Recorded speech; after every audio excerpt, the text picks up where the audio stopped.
Hello and welcome to another episode of Full Throttle. With us today we have Ryan Dyer of Running with the Pack. Say hi, Ryan. Hello. On today's episode, I wanted to get Ryan's thoughts on the biggest upsets and stuff of the season up until this point. So, Ryan, who is your biggest surprise of the season so far? Biggest surprise of this season so far, again, I would have to say it's going to be a close one between Chastain and Greg Biffle. I would give it the edge to Chastain because I don't know how many people even thought it was possible for someone to switch points that they're running for mid-season and end up going for a different series points. Yeah, I have to agree. Quickly, my next question, what would you say if I gave you my opinion on Keselowski and Byron? Let's hear it. My opinion is it was a great move for Hendrick Motorsports to make. It might take a couple years, but how many years do you think it's going to take for Byron and the 7-time Getting Johnson Old Ford crew chief to connect and start winning races? They've been close a couple times this year. You and I have both talked about them on all our bills. So what is your thoughts? Well, first off, I think Chad Canal is probably one of the best crew chiefs in that garage, and definitely a big part of why Jimmy was able to get 7 championships, including that 5-in-a-row streak.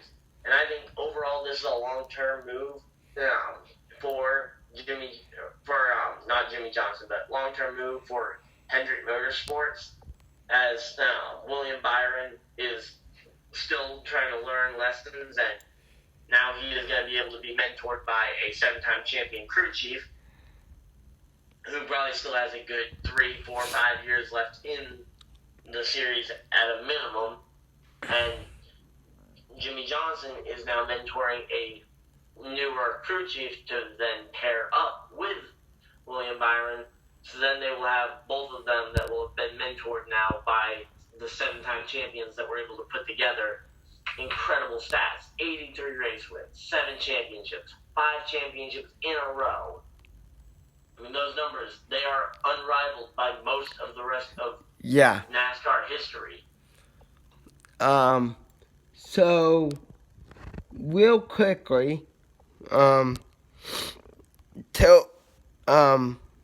this is totally off the plans I had for this bill, but both of us, because we're NASCAR fans and we do this for the fans, we were both made aware of earlier today the fires, car wrecks, and everything. So tell the fans what you know about the car wreck, and then I'll elaborate on what I know. Okay, so yeah, we heard about some unfortunate incidents with a bunch of car haulers coming down. They were just getting ready to leave Charlotte. They were heading out of Charlotte, heading towards Kansas this weekend. It's only Thursday.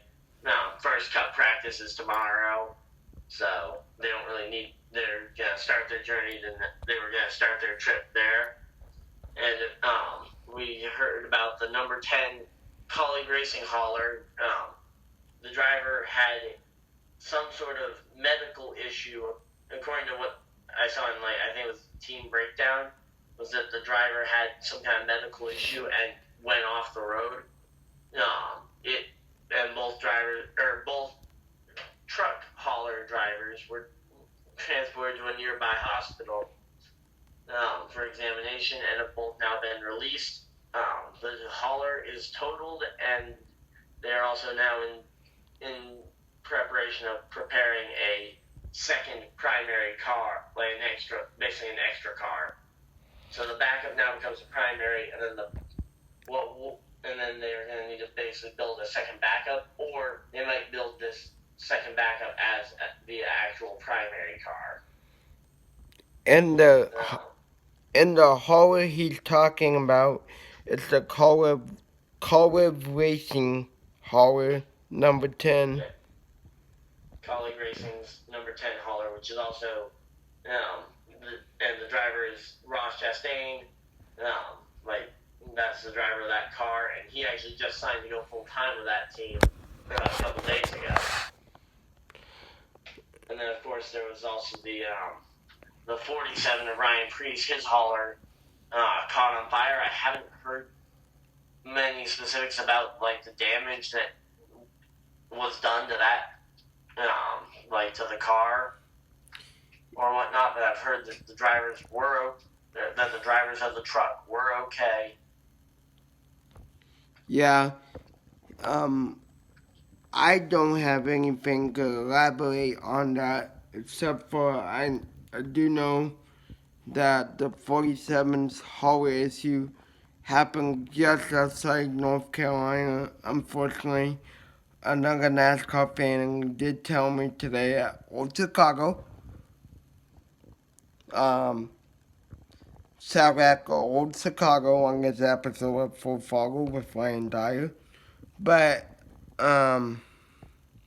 yeah. So let's get back to our questionnaires. So Ryan, 3 more questions before I let you go. One is, if you had to be a betting man, okay, and you had to say, okay, what spotters are available for, let's say, a Wildcats game or a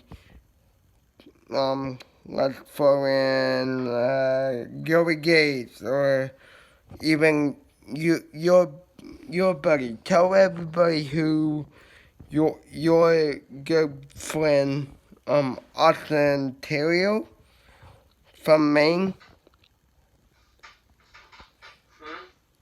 Sorry, I didn't understand the question you were saying. You got me lost with all the driver names. What's the question you're asking? Okay, so Wildcats game, Austin Terrio. If you had to pick a spotter for those 2 drivers, who would you want to see on the list for Austin Terrio from Maine, which that's where you're from, and Wildcats game? Well, I would love to see, because they're in different series, they could have the same spotter, and I think, hands down, I think that ironically the best spotter in the garage is shocker on one of the best teams in the garage, and I think that that TJ Majors is probably the best spotter on that roof, in my opinion at least. I mean, we've seen him guide Dale Jr. through to 7 Talladega wins, including 4 in a row. I believe he was a part of some of those.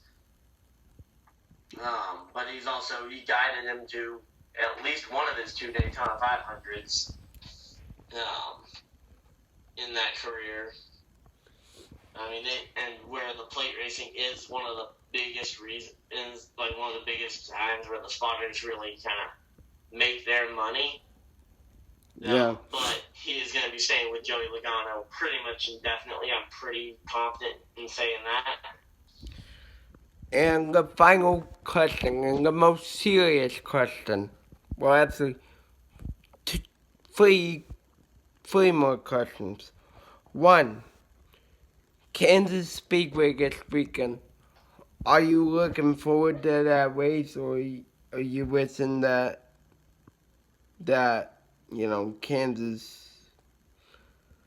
It's a race, of course I'm excited, especially considering we had a great race here in the spring. I mean, that race in the spring was awesome.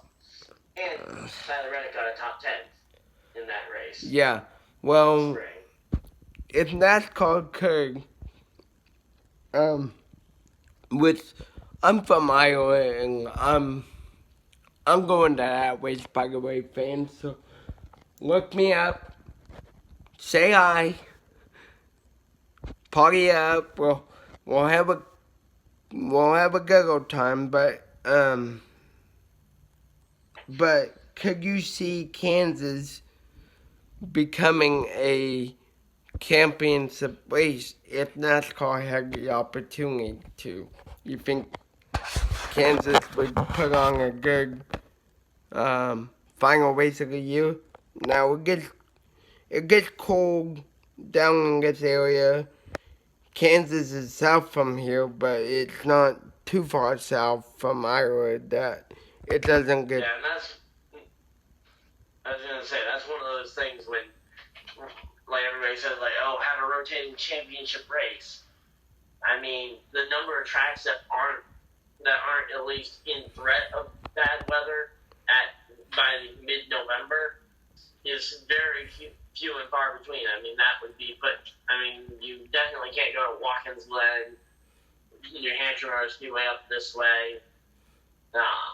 Kansas, I think, would be tough. I mean, think about it. We had snow at Martinsville last year. I mean, and I wasn't sure that was on the other end of the season. I mean, that was at the beginning of the season, but that was like the end of March, early April, and they still had snow on the track. So, But I mean, so even places as far south as Martinsville probably wouldn't be reliable as a championship track.